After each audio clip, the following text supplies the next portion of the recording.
ऐसा समय था, अगर समाज में, परिवार में, घर में कोई गलत करे, उल्टा सीधा करे, तो उनको कड़ी दंड दिए जाते थे, उनको जुर्माना किया जाता था। दोबारा किसी की हिम्मत नहीं हो कि समाज में गलत माहौल फैलाने का। लेकिन आज का समय देखिए, आज अगर एक बच्चा गलत कर रहा है तो हजारों उनके साथ लगाओ। कौन सत्संग में बैठे, कौन सत्संग की बात को ध्यान देगा, कौन साधु महात्मा की बात को सुनेगा। कभी ऐसा समय था कि सत्संग के नाम पर, संत के नाम पर लोग मुरही चूड़ा सतवा बांध करके 3-3 दिन तक पंडाल में ठगुरियां टटकुरियां दिए रहते सत्संग को सुनने के लिए, संत की बात को सुनने के लिए। तो आज तो देखता हूँ कि गांव में सत्संग होता है तो घंटा के लोग आने का नाम नहीं लेता है। क्यों? उनको संसार से प्रेम है, सत्संग से प्रेम नहीं है। और संसार से जब तक प्रेम रहेगा तो संसार की संपत्ति तो मिलेगी, जीवन की संपत्ति नहीं मिल सकती है। संसार की संपत्ति प्राप्त करके आप सुविधा इकट्ठी कर सकते हैं, लेकिन जीवन चैन से बीतने वाला नहीं है। आज के पास धन है, संपत्ति है, रुपया है, पैसा है, आप बढ़िया सुविधा कर लिए हैं, सत्संग में बैठे हैं, पंडाल में बैठे हैं, चारों तरफ पंखे लगा दिए हैं, एकदम कितना चकाचक है, किसी को टेंशन है, गर्मी लग रही है, पसीना उतर रहा है, नहीं उतरता है, क्योंकि सुविधा है, संपत्ति का ये खेल है। सदगुरु कहते हैं कि बाहर संपत्ति रहने से हम सुविधा तो इकट्ठी कर सकते हैं, लेकिन जीवन में चैन और शांति को इकट्ठी नहीं कर सकते। जीवन में चैन और शांति इकट्ठी तब होगी जब हम इसी आत्मज्ञानी संतों के सानिध्य और सत्संग का सहारा लेंगे। इसे कहते हैं कहानी। संत लोग बार बार उदाहरण देते हैं, मैं भी कई बार उदाहरण दिया हूँ कि एक व्यक्ति साइकिल लेके जा रहा था, मोटरसाइकिल नहीं, जो बाईसाइकिल होती है, पैडल से चलती है, वो साइकिल लेके जा रहा था। वह व्यक्ति साइकिल लेके जा रहा, गड़काते हुए जा रहा था, पैदल जा रहा था।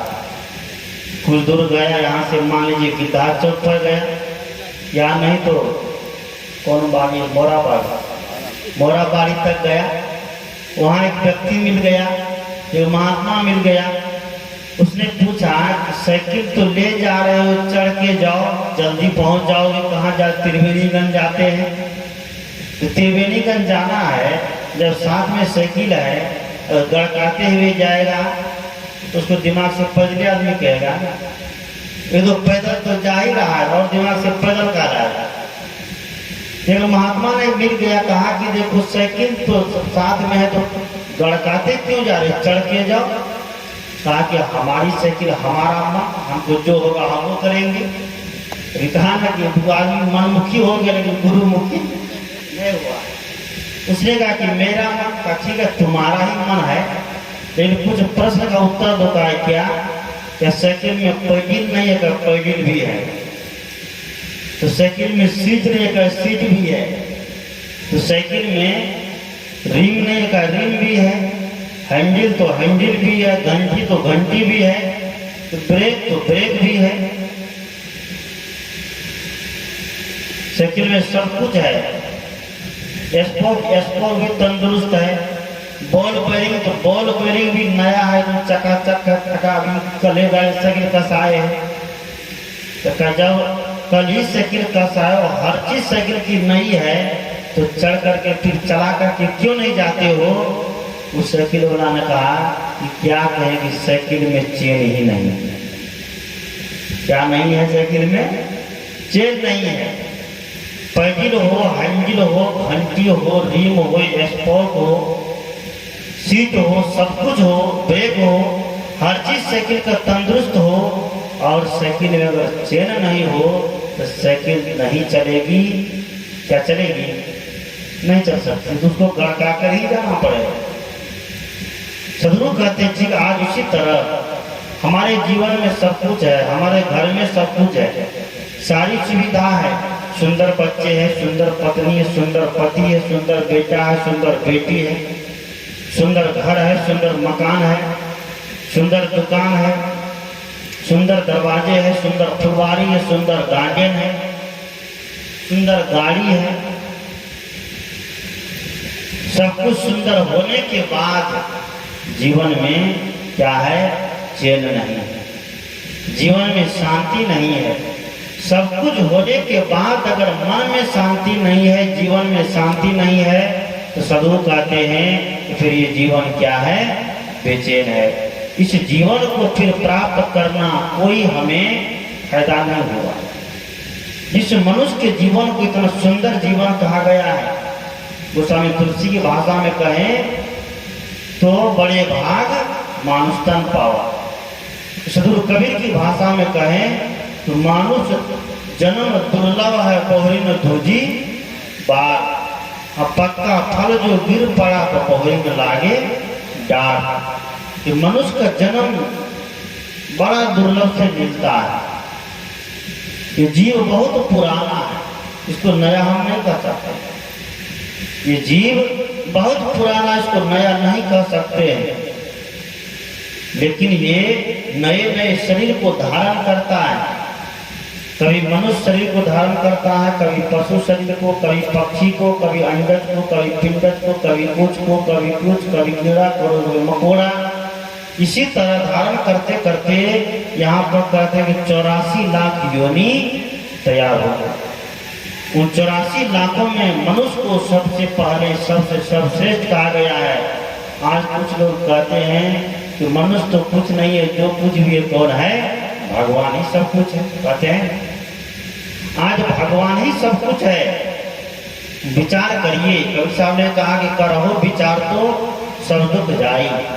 अगर भगवान सब कुछ है तो फिर मनुष्य को कुछ करने की आवश्यकता नहीं पड़ती। क्या करना पड़ता? भगवान का नाम लेते, जहां रहते वहीं जपना शुरू करते, बस सब कुछ भगवान क्या कर देता? हासिल कर देता। धन की आवश्यकता होती तो भगवान का नाम लेते, भगवान क्या कर देता? हासिल कर देता। आज देखते हैं भगवान के मंदिर के सामने भिखारी बैठ करके भिक्षा मांगता है। इससे यही सिद्ध होता है कि मंदिर के अंदर कुछ नहीं है, केवल दिखावा है, केवल ढोंग चल रहा है। और मंदिर के अंदर भगवान सब कुछ देता तो भिखारी को बाहर बैठ करके भिक्षा मांगने की आवश्यकता नहीं पड़ती। सही है गलत? विजय जी गड़बड़ लगता होगा आपको। अगर मंदिर के अंदर भगवान सब कुछ देता तो भिखारी अंदर मांगता, बाहर नहीं मांगता। एक भिखारी को भिक्षा करने का भी समय आता है तो कहाँ मांगता है?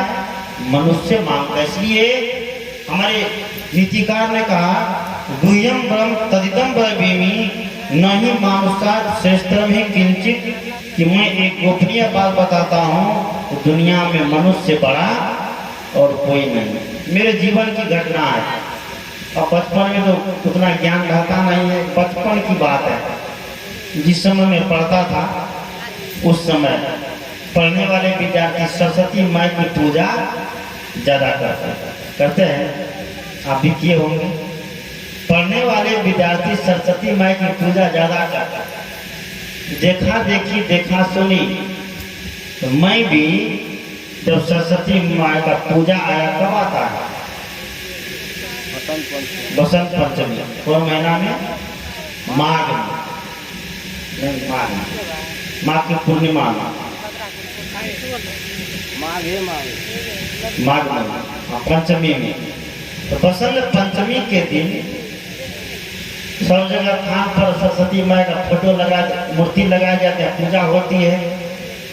तो मैं भी अपने घर में सरस्वती महारानी का फोटो लगा दिया, वहीं पर पूजा करना चालू कर दिया। और उसको बढ़िया से सजा दिए थे, फूल वूल से, हर चीज से। और फूल जो लटके हुए थे, उस फूल में नीचे जो दीपक जल रहा था, उस दीपक से फूल में क्या पकड़ ली? आग पकड़ ली। वो आग पकड़ लिया, वो आग लगते लगते चला गया कहाँ? ऊपर।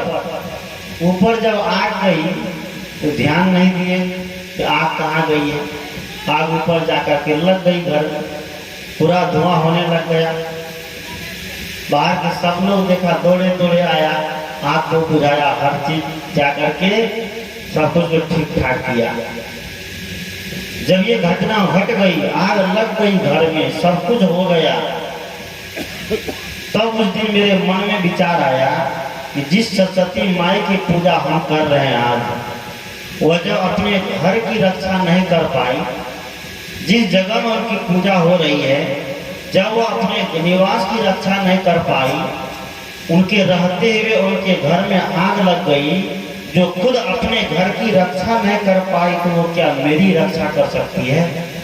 मेरे जीवन को उद्धार कर सकती है, मेरे जीवन का कल्याण कर सकती है? उसी दिन से इसका विचार क्या हो गया, बदल गया। तो पूजा पाठ तंत्र मंत्र कहाँ गया, बस सब क्या हो गया, पीछे रह गया। सदगुरु कहते हैं कि पूजा ये पाठ जो कोई व्यक्ति करते हैं उसके लिए करे, उसके लिए कोई बनाही मेरे तरफ से नहीं है। लेकिन जब तक व्यक्ति के जीवन में संत और सत्संग का प्रभाव नहीं होगा, जब तक व्यक्ति अपने जीवन में सत्संग का ज्ञान, संत का ज्ञान नहीं उतरने देगा, तो तब तक उस व्यक्ति की आत्म चेतना जगने वाली नहीं है। तो साहब ने कहा कि आत्म ज्ञान बिना नर भटके, कोई मथुरा कोई काशी, जैसे मृगा नाभि कस्तूरी बन बन फिरत उदासी। मृगा के नाभि में कस्तूरी है। संत ने कहा कि कस्तूरी कुंडल माही बसे, मृग ढूंढे बन माही, ऐसे घट घट राम है दुनिया जानत नहीं। आज राम को खोजते हैं, भगवान को खोजते हैं। गोस्वामी तुलसीदास से किसी ने पूछा कि आपका राम कहाँ रहता है? बोलिए सदगुरुदेव की। गोस्वामी तुलसीदास से पूछा कि आपका राम कहाँ रहता है? तो गोस्वामी तुलसीदास जी ने कहा कि सिया राम मैं सब जग जानी, करहु प्रणाम जोड़ी जुग पानी।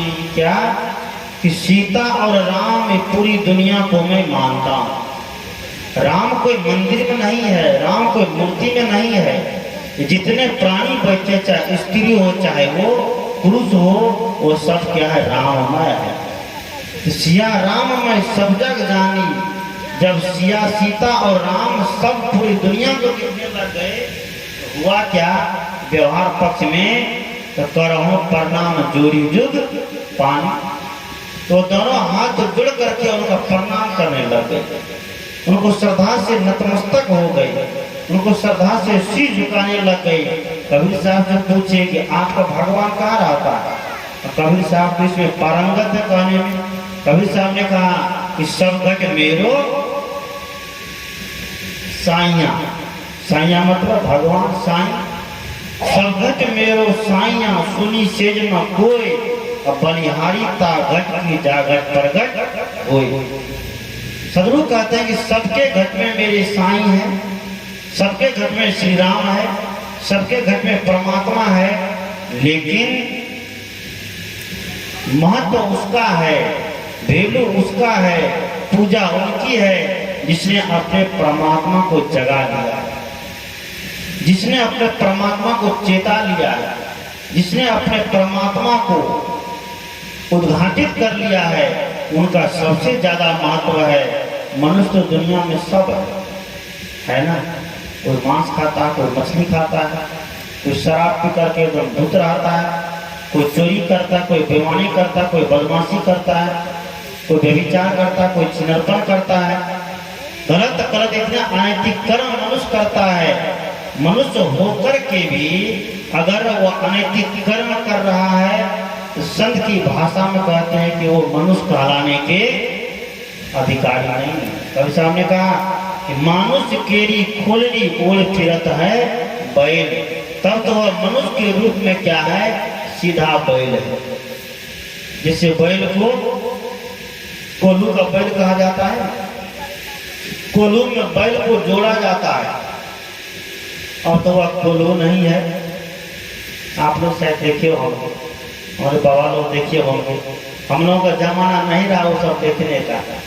तेल जब पेड़ते थे तो कोल्हू में बैल को जोड़ देते थे, आंख पर पट्टी बांध देते, बस उसको भाग देते थे, पैर घूमता रहे, सुबह से शाम तक घूमता रहे, पहुंचता कहीं पर नहीं था।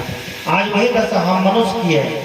हम मनुष्य बड़े चालाक हो गए, बड़े चतुर हो गए, बड़े ज्ञानी होने लग गए हैं, बड़े शिक्षाविद होने लग गए हैं, लेकिन है वही कि वही पहुंचने का अभी तक नाम नहीं लिए, तो लोग के बैरी बने।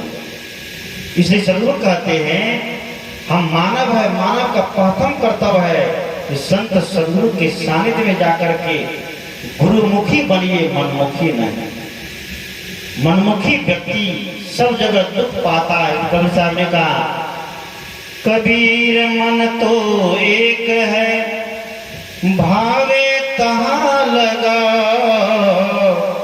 भावे गुरु की भक्ति करो, भावे विषय कमाओ। सदगुरु कहते हैं कि मन एक है, या तो आप उससे गुरु को भजन कर सकते हैं या दुनिया का चिंतन कर सकते हैं। दुनिया का चिंतन करेंगे तो जीवन दुख से भर जाएगा, गुरु का चिंतन करेंगे, अध्यात्म का चिंतन करेंगे, भगवान का चिंतन करेंगे, सदगुरु का चिंतन करेंगे तो जीवन सुख से भर जाएगा। हमें चाहिए क्या? समय हो गया 9:30, इसलिए घड़ी दे रही है, जब आप आगे बढ़ने की आवश्यकता नहीं है। ज्ञान की बात थोड़े से शब्दों में कहे जाते हैं, अगर उतना ही में व्यक्ति की आत्म चेतना जग गई तो समझिए कि आदमी का क्या हो जाएगा, उद्धार हो जाएगा, कल्याण हो जाएगा। आवश्यकता है हम अपने जीवन को गुरु की शरण में समर्पित कर दें। जो काम आज से 2 साल पहले हमारे पप्पू जी, सोनी जी, हमारे विनोद जी और हमारी सीमा जी, उनके सभी परिवार ने किया, अपने जीवन को गुरु के चरणों में समर्पित कर दिया। हम अपने जीवन को गुरु के चरणों में हमारे दीप नरेंद्र बाबा ने समर्पित किया। इनका जीवन देखिए दिव्य बन गया, महान बन गया। और इस कड़ी में हमारे बचे हुए हैं एक शख्स और है जिसका नाम है मनोज जी। अब लगता है उनको भी लपेटा में लेना ही पड़ेगा, क्योंकि सब के सब आगे, लेकिन वही एक अकेला है जो बचे हुए हैं। इसलिए अब वो अकेला कब तक चलेगा? अकेला चलने में हानि है ना। एकता में व्यक्ति को चलना चाहिए, संगठन में व्यक्ति को चलना चाहिए। झाड़ू को आप लोग देखे हैं, झाड़ू जब तक संगठित है, झाड़ू देखे हैं, झाड़ू जब तक संगठित है तो तब तक वो क्या करता है? कचरा को साफ करता है। वही झाड़ू जब एक एक करके अलग अलग हो जाए तो क्या हो जाएगा? वो खुद कचरा बन जाएगा, झाड़ू बनेगी नहीं बनेगी। इसे संगठित होकर के व्यक्ति को चलना चाहिए। अलग अलग हम रहेंगे तो हमारा भाव कम हो जाएगा, हमारा रेट कम हो जाएगा। एक बार मैं अंगूर की दुकान पर गया, अंगूर वाले से पूछा अंगूर का रेट। उसने 2 तरह के रेट बताया, कहा कि एक का रेट है 60 रुपया, एक का रेट है 100 रुपया। मैंने कहा ऐसा क्यों? 100 रुपया वाला अंगूर क्या कहीं दूर से आया है, विदेश का है क्या है कि नहीं? एक ही बागान का, एक ही पेड़ का ये भी अंगूर है। मैंने कहा 100 रुपये वाला अंगूर ज्यादा मीठा है क्या? कि नहीं, मीठा दोनों में सेम है। तो मैंने कहा फिर दाम में अंतर क्यों? कहा इसलिए ये अंगूर 100 रुपये किलो इसलिए बिक रहा है, ये गुच्छा में है। कौन चीज में है? ये गुच्छा में है। और ये जो गुच्छा से टूट करके अलग अलग हो गया है, ये 60 रुपये इसलिए हो गया, ये गुच्छा में नहीं, संगठित नहीं, अलग अलग हो गया। तो हम कैसे रहना चाहते हैं? गुच्छे में रहना चाहते हैं, अलग अलग रहना चाहते हैं?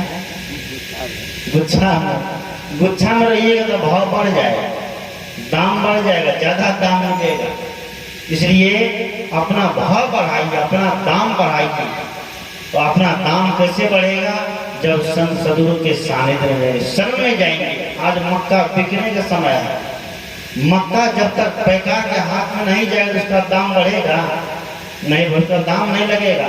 कोई व्यक्ति कहे कि नहीं मक्का तैयार करके घर में रख देते हैं और लोग करें कि नहीं जब तक 5000 क्विंटल होगा तब बेचेंगे, तो क्या पता भविष्य में वो 1800 रुपया भी हो सकता है? इसलिए जब तक मक्का पैकार के हाथ में नहीं जाता है, बनिया के हाथ में नहीं जाता, तो मक्का का भाव नहीं लगता। उसी तरह जब तक हम संत सदगुरु के सानिध्य में नहीं जाएंगे, सत्संग में नहीं जाएंगे, तो तब तक हमारा भी भाव तय होने वाला नहीं है। हम अपने भाव को बढ़ावे, हमारा भाव तब बढ़ेगा जब हम संगठित रहेंगे, जब हम संत सदगुरु के सानिध्य में रहेंगे, जब हम परिवार में एक संगठन बना के रहेंगे, तभी हमारे जीवन का क्या होगा, भाव बढ़ेगा। इसलिए समय 9:30 होने वाला है। बहुत लोग मेहनत करके आते हैं, क्योंकि अभी मेहनत करने का समय है। बहुत लोग मक्का कटिंग करके आते हैं, मक्का छील के आते हैं, तैयार करके आते हैं, सूखा करके आते हैं, सब लोग परेशान रहते हैं। इसलिए रात में उसको विश्राम भी चाहिए। सुबह पुनः 6 बजे से यह कार्यक्रम चालू होगा, 9 बजे तक चलेगा। गर्मी का सीजन है, 9 बजे तक चलेगा। उसके बाद सायंकालीन सत्र भी होगा, जो 2 बजे से नहीं हो सकेगा क्योंकि गर्मी है। 4 बजे से लेकर के 8 बजे तक वो सत्र चलेगा। तो अभी का सत्र यहीं पर ये संपन्न होता है। आप सभी श्रोता बंधु जिस बार में पहली बार सत्संग करने के लिए आया था, तो उस बार केवल परिवार के ही लोग थे, बहुत लोग सत्संग में नहीं थे। लेकिन अब लगता है कि बेहरारी ग्राम के लोग सत्संग के प्रति जागरूक हो गए, वो सत्संग की बातों को समझने लगे, सत्संग की भाषा को समझने लगे हैं। और जो व्यक्ति सत्संग की भाषा को समझेंगे, तो समझिए वह व्यक्ति हर भाषा को समझ सकते हैं, हर परिस्थिति को समझ सकते हैं। वह व्यक्ति किसी भी परिस्थिति में टूटने का वो काम नहीं करता। इसलिए आप तमाम श्रोता बंधु के लिए इसके लिए बहुत बहुत धन्यवाद है कि दीक्षा दिवस के शुभ अवसर पर हमारे दीपनारायण बाबू अपने सुपुत्र के लिए ये मंगल कामना करते हैं, शुभकामना करते हैं। तो ऐसा पिता और माता मिलना सबकी सौभाग्य में नहीं होता है कि ऐसा पिता और माता मिल जाए जो अपने पुत्र के नाम पर, पुत्र के दीक्षा दिवस के नाम पर प्रत्येक साल सत्संग का आयोजन करें। ये बहुत बड़ी सौभाग्य की बात है, ये बहुत बड़ी समझिए उपलब्धि की बात है उस पुत्र के लिए, उस बहू के लिए, उस बच्चे के लिए कि अभी से उनके जीवन में ऐसे माता पिता का संदेश मिलते जा रहा है। ऐसे माता पिता उनको मिल गए हैं जो भगवान से कहीं ज्यादा दर्जा उनको मिलना चाहिए, और मिल भी रहा है, मिलना चाहिए ना। जिस भगवान की हम कल्पना करते हैं, जिस भगवान को हम खोजना चाहते हैं, आज तक वो भगवान क्या मिला, नहीं मिला। लेकिन वह भगवान हमारे रूप में माता पिता के रूप में है। आज उस माता पिता को दुनिया के लोग कदर नहीं करते। क्या करते हैं? नहीं करते। इसीलिए हमें उनकी कदर करना है, यही हमें भगवान है। आइए एक छोटा सा भजन के साथ फिर आरती हो जाएगी। बोलिए सद्गुरुदेव की।